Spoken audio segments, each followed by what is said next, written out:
Assalamualaikum warahmatullahi wabarakatuh. Kami dari kelompok Ketenagakerjaan Universitas Bhayangkara Jakarta Raya Bekasi akan menganalisis pasal 79 ayat 1 huruf A dan juga pasal 79 ayat 2 huruf A dan B. Sebelumnya kita akan memperkenalkan diri. Perkenalkan, nama saya Bella Lisba. Nama saya Nasir Ridianti. Nama saya Alfian Rozaki. Nama saya Rayhana Atiza. Nama saya Alif Fadila. Pertama, saya akan menjelaskan pengertian dari ketenagakerjaan menurut pasal 1 ayat 1 Undang-Undang Nomor 13 Tahun 2003 tentang ketenagakerjaan menyatakan ketenagakerjaan adalah segala hal yang berhubungan dengan tenaga kerja pada waktu sebelum, selama, sesudah masa kerja. Menurut ketentuan Undang-Undang Nomor 13 Tahun 2003 tentang ketenagakerjaan beserta peraturan pelaksanaannya dari peraturan pemerintah, peraturan menteri dapat ditarik kesimpulan adanya beberapa pengertian ketenagakerjaan. Seperti ketenagakerjaan adalah segala sesuatu yang berhubungan dengan tenaga kerja pada waktu sebelum, selama, dan setelah selesainya masa hubungan kerja. Tenaga kerja adalah objek, yaitu setiap orang yang mampu melakukan pekerjaan untuk menghasilkan barang atau jasa untuk kebutuhan sendiri dan orang lain. Selanjutnya adalah pengertian waktu istirahat kerja. Adalah waktu istirahat antara jam kerja untuk pemulihan setelah melakukan pekerjaan sudah merupakan kewajiban dari perusahaan untuk memberikan waktu istirahat kepada pekerjanya.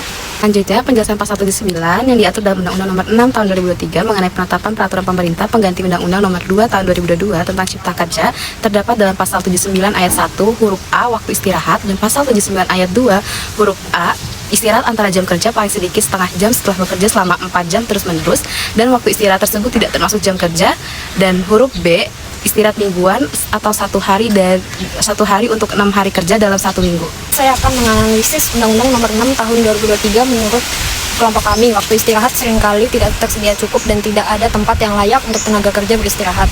Selain itu, banyak tenaga kerja tidak sepenuhnya menggunakan waktu istirahatnya dengan efektif. Tenaga kerja tetap bekerja atau melakukan kegiatan lainnya di waktu istirahatnya. Tenaga kerja tetap bekerja di waktu istirahatnya karena berbagai alasan. Seringkali tenaga kerja bekerja dengan target dalam jangka waktu tertentu. Kondisi ini memaksa tenaga kerja memilih untuk menyelesaikan kerjaan daripada mengambil waktu untuk beristirahat. Mengikuti rapat atau pertemuan yang tidak mungkin ditinggalkan dengan alasan jam istirahat.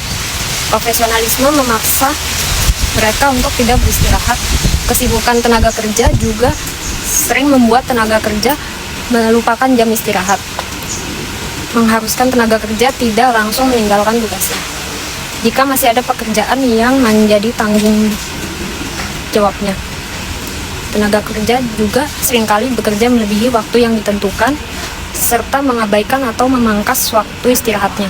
Pasal 79 ayat 2 huruf A Undang-Undang Nomor 13 Tahun 2003 menegaskan waktu untuk istirahat antara jam kerja diberikan setelah bekerja selama 4 jam terus-menerus berdasarkan pasal tersebut.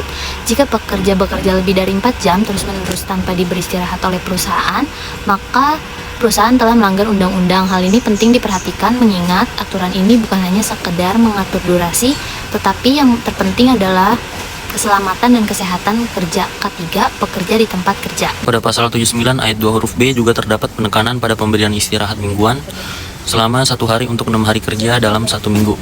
Ini menunjukkan upaya untuk menjaga keseimbangan antara pekerjaan dan waktu istirahat yang diperlukan untuk pemulihan fisik dan juga mental. Pemberian istirahat mingguan yang cukup dapat meningkatkan kepuasan kerja. Mereka merasa dihargai dan diperhatikan oleh perusahaan, yang pada gilirannya dapat meningkatkan loyalitas dan retensi karyawan. Selanjutnya saya akan memberi contoh kasus tak boleh keluar pabrik saat jam istirahat, 4 buruh di Nganjuk dipecat. Jam kerja di pabrik dari pukul 07 hingga 3 siang waktu Indonesia Barat, istirahat berlangsung pukul 12 sampai jam 1. Salah satu buruh menjelaskan bahwa pekerja kebanyakan bertempat tinggal di dekat perusahaan dan memilih untuk pulang ke rumah pada saat jam istirahat. Semenjak larangan keluar pabrik saat jam istirahat diberlakukan, para bekerja mendapat fasilitas makan dari pabrik dan mereka menilai fasilitas makan dan istirahat yang diberikan tidak layak dan belum maksimal. Akibat memprotes kebijakan tersebut, mereka berempat dipecat oleh manajemen. Lalu, apakah perusahaan bisa membuat kebijakan lebih untuk kasus tersebut tentang waktu istirahat? Jawabannya bisa. Syarat-syarat kerja dalam peraturan perusahaan PP atau perjanjian kerja bersama PKB dapat diatur lebih rinci. Misalnya, mengenai jam kerja diatur waktu istirahat dan jam kerja dengan sistem shift. Pembagian jam kerja bagi setiap divisi atau contoh divisi produksi, keamanan, dan lain-lain. Mengenai istirahat antara jam kerja misalnya dapat diatur dimulai pukul 11:30 sampai 1:30 atau pukul 12 sampai jam 1 siang. Ada pula yang mengatur waktu istirahat pada pukul 1:30 sampai 1:30 siang. Hal-hal seperti inilah yang dapat diatur secara rinci dalam PP atau PKB. Meski demikian, aturan khusus dalam PP maupun PKB tersebut tidak dapat bertentangan dengan aturan perundang-undangan, sehingga waktu istirahat antara jam kerja paling sedikit setengah jam setelah bekerja selama 4 jam terus-menerus, sebagaimana diatur dalam pasal 79 ayat 2 huruf A Undang-Undang Nomor 6 Tahun 2023 tidak dapat dilanggar. Kesimpulan mengenai pasal 79 tersebut yaitu waktu istirahat diperlukan agar pekerja dapat beristirahat untuk pemulihan kembali tenaganya dan untuk memenuhi kebutuhan lainnya, untuk kemudian kembali melakukan pekerjaannya. Dengan pulihnya segi fisik maupun moral setelah beristirahat bagi pekerja, hal ini akan tetap menjaga kualitas dan produktivitas terhadap hasil produksi seperti yang telah ditetapkan oleh pihak pemberi kerja atau pengusaha. Sekian dari kelompok kami, kurang lebihnya mohon maaf. Wassalamualaikum warahmatullahi wabarakatuh.